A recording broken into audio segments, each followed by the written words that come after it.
നമസ്കാരം, ഞാൻ ഡോക്ടർ ഭാഗ്യ, Q1B health കെയറിലെ Ayurveda ഡോക്ടറാണ്. പീരീഡ്സിൻ്റെ സമയത്ത് സ്ത്രീകളിലും പെൺകുട്ടികളിലൊക്കെ വളരെ കോമൺ ആയിട്ട് കണ്ടുവരുന്നതാണ് ബ്ലീഡിംഗ് എന്ന് പറയുന്നത്. അത് അവർക്കൊരു 4 മുതൽ ഒരു 5 ദിവസത്തോളം ഈ ഒരു ബ്ലീഡിംഗ് ഉണ്ടാവാറുണ്ട്. എന്നാൽ പീരീഡ്സ് കഴിഞ്ഞിട്ട് ഒരു 14 ദിവസമൊക്കെ കഴിഞ്ഞിട്ടും നിങ്ങൾക്ക് വീണ്ടും ബ്ലീഡിംഗ് വരുന്ന സമയത്ത് നമ്മൾ പ്രത്യേകം ശ്രദ്ധ കൊടുക്കേണ്ടതുണ്ട്. ചില സ്ത്രീകളൊക്കെ ഇത് തെറ്റിദ്ധരിക്കപ്പെടാറുണ്ട്. കാരണം എന്തെങ്കിലും ആർത്തവത്തിൽ എന്തെങ്കിലും ക്രമക്കേട് വന്നിട്ടാണോ ഇങ്ങനെ ബ്ലീഡിംഗ് വന്നത് എന്ന് കരുതിയിട്ട് നമ്മൾ അതത്ര മൈൻഡ് ചെയ്യാറില്ല നമ്മളിൽ പലരും. പക്ഷേ ഇങ്ങനെ വീണ്ടും നിങ്ങൾക്ക് ബ്ലീഡിംഗ് ഒക്കെ വരുന്നുണ്ടെങ്കിൽ ഒരു പക്ഷേ അതൊരു സെർവൈക്കൽ ക്യാൻസറിൻ്റെ ഒക്കെ ലക്ഷണമാവാം. കാരണം സെർവൈക്കൽ ക്യാൻസർ വരുന്ന സമയത്ത് ചിലപ്പോൾ നിങ്ങൾക്ക് ആർത്തവം കഴിഞ്ഞിട്ട് വീണ്ടും നിങ്ങളുടെ ഗർഭാശയത്തിൽ നിന്നും ബ്ലീഡിംഗ് ഉണ്ടാവാനുള്ള ചാൻസസ് കൂടുതലാണ്. എന്നാൽ വജൈനയിലൂടെ ഡിസ്ചാർജ് വരുന്നത് വളരെ നോർമൽ ആയിട്ടുള്ളൊരു കാര്യമാണ്. അതായത് പീരീഡ്സിൻ്റെ മുൻപ് ചിലപ്പോൾ നമുക്ക് ഡിസ്ചാർജ് ഉണ്ടായേക്കാം. അതുപോലെ തന്നെ പീരീഡ്സ് കഴിഞ്ഞാലും നമുക്ക് ഡിസ്ചാർജ് വരാനുള്ള ചാൻസസ് ഉണ്ട്. ഇത് വളരെ നോർമൽ ആയിട്ടുള്ളൊരു കാര്യമാണ്. ഈ ഒരു കാര്യം നടക്കുന്നത് നമ്മുടെ വജൈനൽ ട്രാക്റ്റിനെ കുറച്ചും കൂടി ഒന്ന് ക്ലീൻ ആൻഡ് ക്ലിയർ ആക്കാൻ വേണ്ടിയിട്ടും അതുപോലെ തന്നെ ആ ഒരു ഏരിയയിലുള്ള ബാക്ടീരിയാസിനെയും അതുപോലെ തന്നെ ഡെഡ് സെൽസിനെയൊക്കെ റിമൂവ് ചെയ്യാൻ വേണ്ടിയിട്ടാണ് ഇങ്ങനൊരു ഡിസ്ചാർജ് ഉണ്ടാകുന്നത്. എന്നാൽ ഈ ഡിസ്ചാർജിലുള്ള എമൗണ്ടിൽ എന്തെങ്കിലും മാറ്റങ്ങൾ വരിക അല്ലെങ്കിൽ കളറിൽ എന്തെങ്കിലും ചേഞ്ചസ് വരുന്ന സമയത്ത് നമ്മളത് കുറച്ചും കൂടി സീരിയസ് ആയിട്ട് എടുക്കേണ്ടതുണ്ട്. കാരണം ഞാൻ നേരത്തെ പറഞ്ഞ പോലെ സെർവൈക്കൽ ക്യാൻസർ ഉള്ള ആളുകളിലൊക്കെ ആണെങ്കിൽ ഈ വജൈനയിൽ കൂടി വരുന്ന ഡിസ്ചാർജ് എന്ന് പറയുന്നത് ചിലപ്പം റെഡ് നിറത്തിലോ അല്ലെങ്കിൽ പിങ്ക് നിറത്തിലോ ഒക്കെ ആയിരിക്കാം. ഈ ഒരു ഡിസ്ചാർജ് മാത്രമല്ല, നമുക്ക് വേറെ ഒരുപാട് സിംറ്റംസും ഇതിൻ്റെ കൂടെ തന്നെ കാണിക്കും. അതായത് നിങ്ങൾക്കിപ്പം ഈ ഒരു ഡിസ്ചാർജ് വരുന്നത് മെനോപോസ് ആയതിനു ശേഷം, അതായത് നിങ്ങളുടെ ആർത്തവം നിന്നതിന് ശേഷം നിങ്ങൾക്ക് ബ്ലീഡിംഗ് ഉണ്ടാവുന്ന സമയത്ത് നിങ്ങൾ സീരിയസ് ആയിട്ടുള്ളൊരു കെയർ ചെയ്യണം. അതുപോലെ തന്നെ ഒരു സെക്ഷൽ ഇൻ്റർകോഴ്സിന് ശേഷം നിങ്ങൾക്ക് ഇങ്ങനെ ഒരു ബ്ലീഡിംഗ് ഉണ്ടാവുന്നുണ്ടെങ്കിൽ നിങ്ങൾ അതിനൊരു ശ്രദ്ധ കൊടുക്കണം. അതുപോലെ തന്നെ ഞാൻ നേരത്തെ പറഞ്ഞത് ഒരു 2 മാസത്തെ പീരീഡ്സിൻ്റെ ഇടയ്ക്ക് വീണ്ടും നിങ്ങൾക്ക് ബ്ലീഡിംഗ് ഉണ്ടാവുന്നുണ്ടെങ്കിലും നിങ്ങൾ പ്രത്യേകം ശ്രദ്ധ കൊടുക്കേണ്ടതുണ്ട്. അതുപോലെ തന്നെ നമുക്ക് വരുന്ന കുറച്ച് സിംറ്റംസ് എന്ന് പറയുന്നത് വേദനയാണ്. നമുക്ക് പെൽവിക് റീജിയൻ അഥവാ നമ്മുടെ ഈ ഒരു അടിവയറ്റുനിന്ന് നമുക്ക് ഉണ്ടാവുന്ന വേദന, അതൊരു സെക്ഷൽ ഇൻ്റർകോഴ്സ് കഴിഞ്ഞതിന് ശേഷം ശക്തമായിട്ട് വേദന വരിക, അല്ലെങ്കിൽ ഈ മെനോപോസിന് ശേഷം വേദന വരുന്നത്, ഇല്ലെങ്കിൽ ഈ ഒരു വേദന നിങ്ങൾക്ക് നടുവിലോട്ടും വരുന്നുണ്ട്. നടുവേദന എന്ന് വളരെ കോമൺ ആയിട്ട് സ്ത്രീകൾ പറയാറുണ്ട്. അപ്പോൾ ഈ ഒരു കാരണങ്ങൾ, ഇപ്പം ലുക്കോറിയ ഉണ്ടെങ്കിലും നടുവേദന വരാനുള്ള ചാൻസസ് ഉണ്ട്. അതായത് വെള്ളപ്പോക്ക് നടക്കുന്നുണ്ടെങ്കിലും നടുവേദന വരാനുള്ള ചാൻസസ് ഉണ്ട്. അതുപോലെ തന്നെ ഈ സിംറ്റംസും കാര്യങ്ങളൊക്കെ നിങ്ങൾ പ്രത്യേകം ശ്രദ്ധിക്കുക. കാരണം അവിടെ നിന്ന് വരുന്ന ഡിസ്ചാർജ് എന്ന് പറയുന്നത് ചുവന്ന നിറത്തിലായിരിക്കാം. അതുപോലെ തന്നെ വരുന്ന മറ്റൊരു സിംറ്റമാണ് യൂറിൻ പാസ് ചെയ്യുന്ന സമയത്ത് വേദന വരുന്നത്. അതായത് മൂത്രമൊഴിക്കുന്ന സമയത്ത് പെയിൻ വരുന്നുണ്ടെങ്കിൽ ഈ ഒരു സെർവൈക്കൽ ക്യാൻസറെ നിങ്ങളുടെ ബ്ലാഡർ, അതായത് മൂത്രസഞ്ചിയിലോട്ടും കൂടി സ്പ്രെഡ് ആയിട്ടുണ്ടെന്ന് കാണിക്കുന്നതാണ്. അപ്പം ഈ കാര്യങ്ങളൊക്കെ നിങ്ങൾ പ്രത്യേകം ശ്രദ്ധിക്കുക. അതുപോലെ തന്നെ ഞാൻ നേരത്തെ പറഞ്ഞത് വജൈനൽ ഡിസ്ചാർജിൽ വളരെ കോമൺ ആയിട്ട് ഇന്ന് സ്ത്രീകളിൽ കണ്ടുവരുന്നതൊന്ന് ലുക്കോറിയ അഥവാ വൈറ്റ് ഡിസ്ചാർജ് ആണ്. നമുക്ക് എങ്ങനെ മനസ്സിലാക്കാം ഏതൊക്കെ വജൈനൽ ഡിസ്ചാർജ് ആണ് നമ്മൾ ശ്രദ്ധ കൊടുക്കേണ്ടത് എന്നുള്ളത്? നോർമലി ഒരു ഓവുലേഷൻ ആവുന്നതിൻ്റെ മുൻപേ, അതായത് നമ്മുടെ ആർത്തവം കഴിഞ്ഞിട്ട് 14 ദിവസം ആവുന്നത് അടുപ്പിച്ച് നിങ്ങൾക്കൊരു ഡിസ്ചാർജ് ഉണ്ടാവും. ബിഫോർ ഓവുലേഷന് മുൻപ്, അതായത് വളരെ തിന്നായിട്ട് ക്ലിയർ ആൻഡ് ക്ലീൻ ആയിട്ടുള്ള ഒരു ഡിസ്ചാർജ് വരുന്നുണ്ട്. പ്രത്യേക തരത്തിലുള്ള സ്മെല്ലും കാര്യങ്ങളും ഇല്ല. അതായത് ഒരു മുട്ടയുടെ ഒരു വെളുത്ത ഭാഗം ഉണ്ടല്ലോ, ആ ഒരു രീതിയിലുള്ള വളരെ ട്രാൻസ്പെറൻ്റ് ആയിട്ടുള്ളൊരു ഡിസ്ചാർജ് വരുന്നുണ്ടെങ്കിൽ അത് ബിഫോർ ഓവുലേഷൻ വരുന്നതാണ്. എന്നാൽ ഓവുലേഷൻ എല്ലാം കഴിഞ്ഞ ശേഷം വരുന്ന ഡിസ്ചാർജ് എന്ന് പറയുന്നത് കുറച്ചും കൂടി തിക്കായിരിക്കും. അത് കുറച്ചും കൂടി കേടി രൂപത്തിലുള്ളതായിരിക്കാം. ഇതുപോലെ തന്നെ വജൈനയിൽ ഒരു ഈസ്റ്റിൻ്റെ ഇൻഫെക്ഷനൊക്കെ വരുന്നുണ്ടെങ്കിൽ അതും നമുക്കൊരു ചീസി ടൈപ്പ് ഓഫ് ഡിസ്ചാർജ് ആയിരിക്കാം. വജൈനയിൽ ഈസ്റ്റ് ഇൻഫെക്ഷൻ വരുന്നുണ്ടെങ്കിൽ, ഇപ്പം എന്തെങ്കിലും തരത്തിലുള്ള ബാക്ടീരിയൽ ഇൻഫെക്ഷൻ ആണെങ്കിലും നമുക്ക് ആ ഒരു ഏരിയയിൽ കാണിക്കുന്നത് ഒരു ഗ്രേ കളറിലുള്ള ഡിസ്ചാർജ് ആയിരിക്കാം. ബാക്ടീരിയൽ ഇൻഫെക്ഷൻ ഉണ്ടെങ്കിൽ നോർമലി നമുക്ക് എല്ലാവർക്കും അറിയാം, നല്ല ഇച്ചിങ് ഉണ്ടാവും, ചൊറിച്ചിലുണ്ടായിരിക്കും, നല്ല രീതിയിൽ ഇറിറ്റേഷൻ ഉണ്ടാവാനുള്ള ചാൻസസ് ഉണ്ട്, ബേണിംഗ് സെൻസേഷൻ വരാം. ഇതൊക്കെ ഒരു ബാക്ടീരിയൽ ഇൻഫെക്ഷൻ്റെ ലക്ഷണമാണ്. അതുപോലെ തന്നെ പിങ്ക് കളറിലും അല്ലെങ്കിൽ റെഡ് കളറിൽ ഒന്ന് മെൻസ്ട്രേഷൻ്റെ സമയത്ത് നമുക്ക് വരാം. മറ്റൊന്ന് ഞാൻ പറഞ്ഞ സെർവൈക്കൽ ക്യാൻസർ ആണ്. സെർവൈക്കൽ പോളിപ്സ് ഉണ്ടെങ്കിലും സെർവിക്സിന് വരുന്ന ഇൻഫെക്ഷൻ ഉണ്ടെങ്കിലും പിങ്ക് കളറിലുള്ള റെഡ് കളറിലുള്ള ഡിസ്ചാർജ് വരാൻ ചാൻസസ് കൂടുതലാണ്. അതുപോലെ തന്നെ ലൈറ്റ് പിങ്ക് ആയിട്ട് വരുന്നത് ഇംപ്ലാന്റേഷൻ കാണിക്കുന്നതാണ്. അതായത് നമ്മൾ ഇൻ്റർകോഴ്സിന് ശേഷം ഫെർട്ടിലൈസേഷൻ നടന്നാൽ അവിടെ ഒരു ഇംപ്ലാന്റേഷൻ എന്ന് പറഞ്ഞൊരു പ്രോസസ്സ് നടക്കുന്നുണ്ട്. ആ ഒരു ഇംപ്ലാന്റേഷൻ കഴിഞ്ഞ് കഴിഞ്ഞാലും ഈ നിറത്തിൽ വളരെ ലൈറ്റ് പിങ്ക് നിറത്തിലുള്ള ഒരു ഡിസ്ചാർജ് ഉണ്ടാവാനുള്ള ചാൻസസ് വളരെ കൂടുതലാണ്. ഞാൻ നേരത്തെ പറഞ്ഞ പോലെ ഇന്ന് ഈ ഒരു കാലഘട്ടത്തിൽ നമ്മൾ നിസ്സാരമാക്കി വിടുന്ന അസുഖങ്ങളിലൊന്നാണ് ഈ സെർവൈക്കൽ ക്യാൻസർ എന്ന് പറയുന്നത്. പ്രത്യേകം അത് സ്ത്രീകൾ തന്നെ മനസ്സിലാക്കണം.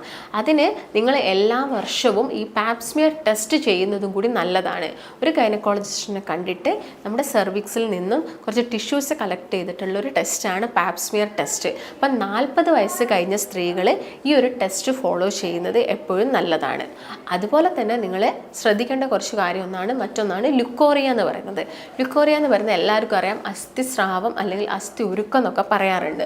മെയിനായിട്ടും ഇത് 2 രീതിയിലാണ് വരുന്നത്. ഒന്ന് ഫിസിയോളജിക്കലി വരുന്നുണ്ട്, അല്ലെങ്കിൽ എന്തെങ്കിലും ന്യൂട്രീഷൻ്റെ ഡെഫിഷ്യൻസി മൂലം വരുന്നുണ്ട്. ഫിസിയോളജിക്കലി വരുന്നതാണ് ഞാൻ നേരത്തെ പറഞ്ഞ ഓവുലേഷൻ്റെ സമയത്ത് അല്ലെങ്കിൽ ഓവുലേഷൻ കഴിഞ്ഞിട്ട് വരുന്നത്, അല്ലെങ്കിൽ ജനിച്ച പാട് കുഞ്ഞുങ്ങളിലൊക്കെ കാണുന്ന ആ ഒരു ഡിസ്ചാർജ് എന്ന് പറയുന്നത് ഫിസിയോളജിക്കലി വരുന്നതാണ്. പത്തോളജിക്കലി വരുന്നത് ഞാൻ ഇത്രയും നേരം പറഞ്ഞ അസുഖങ്ങളുടെ അല്ലെങ്കിൽ ഓരോരോ ബാക്ടീരിയൽ ഇൻഫെക്ഷൻ്റെ, ഈസ്റ്റ് ഇൻഫെക്ഷൻ്റെ ഒക്കെ ഭാഗമായിട്ട് വരുന്നത് പാത്തോളജിക്കലി വരുന്ന ലുക്കോറിയാണ്. അതുപോലെ തന്നെ എന്തെങ്കിലും ന്യൂട്രീഷൻ്റെ ഡെഫിഷ്യൻസി ഉണ്ടെങ്കിലും നമുക്കിത് വരാനുള്ള ചാൻസസ് കൂടുതലാണ്. അതുപോലെ തന്നെ ഇങ്ങനെയുള്ള സ്ത്രീകളിൽ ചിലപ്പം ഡയബറ്റീസ് ഉണ്ടെങ്കിൽ, അവർക്ക് പ്രമേഹം ഉണ്ടെങ്കിലും വജൈനയിലൂടെ ഡിസ്ചാർജ് വരാനുള്ള ചാൻസസും കാര്യങ്ങളൊക്കെ കൂടുതലാണ്. അതുപോലെ തന്നെ ഈ ഒരു ലുക്കോറിയ വന്നു കഴിഞ്ഞാൽ ആളുകളിൽ വളരെ കോമൺ ആയിട്ട് കാണിക്കുന്ന സിംറ്റംസ് എന്ന് പറയുന്നത് ഒന്ന് വൈറ്റ് ഡിസ്ചാർജ്, നല്ല രീതിയിൽ അതിൽ ഡിസ്ചാർജ് വരുന്നു. അതുപോലെ തന്നെ കാണിക്കുന്നതാണ് മെലിഞ്ഞിരിക്കുക. എത്ര ഭക്ഷണം കഴിച്ചിട്ടും അവർ തടിക്കുന്നില്ല. അവർക്ക് വൈറ്റ് ഡിസ്ചാർജ് ഉണ്ടോ എന്ന് നിങ്ങൾ ചെക്ക് ചെയ്യുക. കാരണം എത്ര ഫുഡ് നിങ്ങൾ നന്നായിട്ട് കഴിക്കുന്നുണ്ട്, പക്ഷേ നിങ്ങളുടെ ബോഡിയിൽ വേണ്ടത്ര പോഷകങ്ങളും കാര്യങ്ങളും ഒന്നും കിട്ടുന്നില്ല എങ്കിൽ അത് ലുക്കോറിയയുടെ ഭാഗമായിട്ട് വരാം. അതുപോലെ തന്നെ നല്ല രീതിയിൽ കാണിക്കുന്നതാണ് സ്കിന്നിൽ വരുന്ന ചേഞ്ചസ്, ഡ്രൈനെസ് വരുന്നത്, മുടി വല്ലാതെ കൊഴിഞ്ഞു പോകുന്നുണ്ട്, അവർ ഭയങ്കര അനീമിക് ആയിട്ട് മാറുന്നു. അവരുടെ HB അതായത് ഹീമോഗ്ലോബിൻ എന്ന് പറയുന്നത് 10 താഴത്തോട്ട് പോകുന്നൊരു കണ്ടീഷന്. ഈ ഒരു കണ്ടീഷനിലൊക്കെ ആണെങ്കിൽ നല്ല രീതിയിൽ മുടി കൊഴിഞ്ഞു പോകാനുള്ള ചാൻസസ് ഉണ്ട്. നഖം പെട്ടെന്ന് പൊട്ടിപ്പോവാനുള്ള ചാൻസസ് ഒക്കെ ഒരുപാട് കൂടുതലാണ്. ഈ കാര്യങ്ങളൊക്കെ പ്രത്യേകം ശ്രദ്ധിക്കുക. പിന്നെ വരുന്നവർക്ക് ഗ്യാസിൻ്റെ ഇറിറ്റേഷൻ ആയിരിക്കും. ഗ്യാസ് എപ്പോഴും ഇങ്ങനെ കളിച്ചുകൊണ്ടിരിക്കുക, 30 വരുന്നു, നടുവേദന വരുന്നു, തലവേദന വരുന്നു. ഇങ്ങനെയുള്ള പ്രശ്നങ്ങളൊക്കെയാണ് ഈ ലുക്കോറിയ വരുന്ന ആളുകളിൽ കണ്ടുവരുന്നത്. ഇതിൻ്റെ ഭാഗമായിട്ടൊക്കെ അവർക്ക് എപ്പോഴും ക്ഷീണമായിരിക്കും, അവർക്ക് ജോലി ചെയ്യാൻ ബുദ്ധിമുട്ടുണ്ടായിരിക്കും. അപ്പം കൂടുതലും ന്യൂട്രീഷ്യസ് ആയിട്ടുള്ള ഭക്ഷണങ്ങൾ നിങ്ങൾ ഇൻക്ലൂഡ് ചെയ്യുക എന്നുള്ളതൊരു മെയിൻ കാര്യമാണ്. അതിൻ്റെ കൂടെ തന്നെ ഫാസ്റ്റ് ഫുഡ് കട്ട് ചെയ്യുക. ഫാസ്റ്റ് ഫുഡ് എന്ന് പറയുന്നത് തന്നെ നമുക്കറിയാം, വളരെ പെട്ടെന്ന് ഉണ്ടാക്കുന്നുണ്ടെങ്കിൽ അതിൽ ആഡ് ചെയ്യുന്ന ഇൻഗ്രീഡിയൻസും അതുപോലെ തന്നെ ശരീരത്തിന് ഹാനികരമായിട്ടുള്ളതായിരിക്കാം. അതായത് ഇപ്പം ഡാൽഡ ആയിക്കോട്ടെ, അല്ലെങ്കിൽ അജിനോമോട്ടോ പോലെയുള്ള ഇങ്ങനെയുള്ള മാരക വിഷവസ്തുക്കളൊക്കെ നമ്മുടെ ഭക്ഷണത്തിൽ എത്തിപ്പെടുന്നുണ്ടെങ്കിൽ അത് നമ്മുടെ ശരീരത്തിൽ ഒരുപാട് പ്രശ്നങ്ങൾ ഉണ്ടാക്കുന്നുണ്ട്. അതുപോലെ തന്നെ നിങ്ങൾ ഈ മധുരം കൂടുതലായിട്ടുള്ള ഭക്ഷണങ്ങൾ കഴിക്കുന്നത് ഈ സർവൈക്കൽ ക്യാൻസറിന് അതുപോലെ തന്നെ ലുക്കോറിയ പോലുള്ള പ്രശ്നങ്ങൾക്ക് കാരണമാവുന്നുണ്ട്.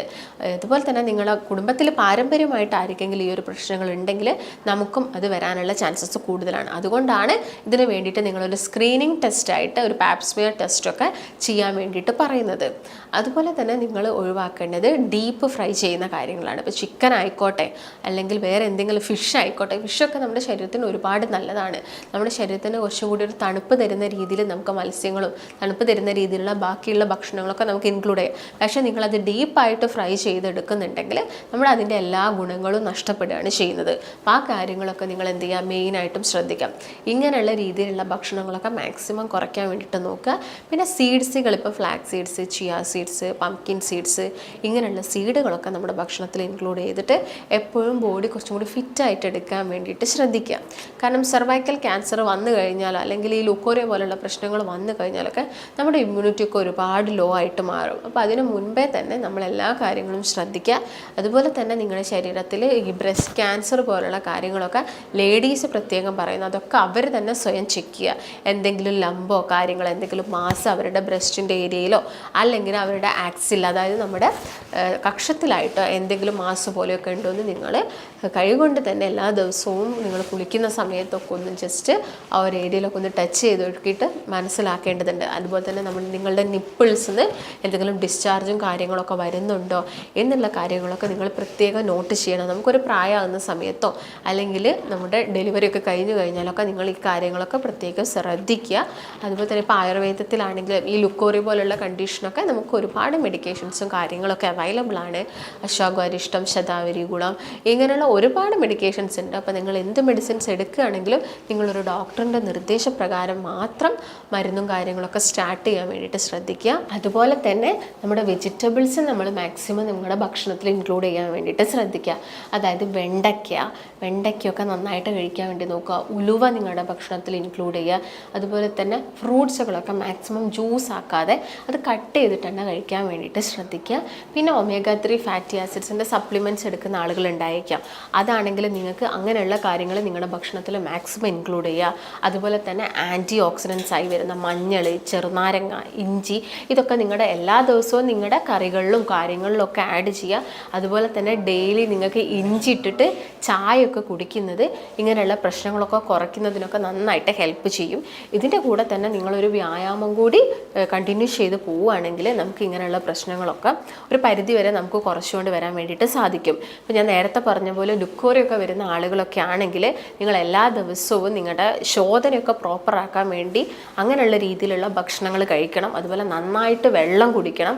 ഇപ്പോൾ നിങ്ങൾ ഇട്ട് കുടിക്കുന്ന വെള്ളത്തിൻ്റെ അകത്ത് നമുക്ക് ഒരു ആൻറ്റി ഇൻഫ്ലമേറ്ററി ഫംഗ്ഷനായ തുളസിയൊക്കെ നിങ്ങൾ ഇട്ട് കഴിക്കുന്നുണ്ടെങ്കിൽ, ആ ഒരു വെള്ളം കുടിക്കുന്നുണ്ടെങ്കിലൊക്കെ അത് നമ്മുടെ വയറിനൊക്കെ ആണെങ്കിലും നല്ലൊരു ശോധനയ്ക്ക് വേണ്ടിയിട്ട് അത് ഹെൽപ്പ് ചെയ്യും. അപ്പോൾ ഇങ്ങനെയുള്ള കാര്യങ്ങളൊക്കെ നിങ്ങൾ ഇൻക്ലൂഡ് ചെയ്യുകയാണെങ്കിൽ നമുക്ക് ഈ പ്രശ്നങ്ങളൊക്കെ ഒരു പരിധി വരെ നമുക്ക് തന്നെ ഇതൊരു ഇനീഷ്യൽ സ്റ്റേജ് തന്നെ നമുക്കിത് കൺട്രോൾ ചെയ്യാൻ വേണ്ടിയിട്ട് സാധിക്കും.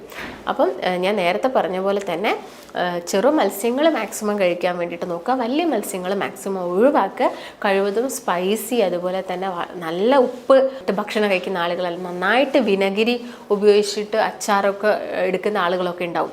അങ്ങനെയുള്ളതൊക്കെ മാക്സിമം നിങ്ങൾ ഒഴിവാക്കുക. നമ്മുടെ ഹെൽത്തിന് ആവശ്യമായിട്ടുള്ള നല്ല കൊഴുപ്പുകളൊക്കെ വരുന്ന ഒലീവ് ഓയിൽ, അവാക്കാഡോ, അതുപോലെ തന്നെ മുട്ട, നിലക്കടല, ഇങ്ങനെയുള്ള കാര്യങ്ങളൊക്കെ കഴിക്കുക.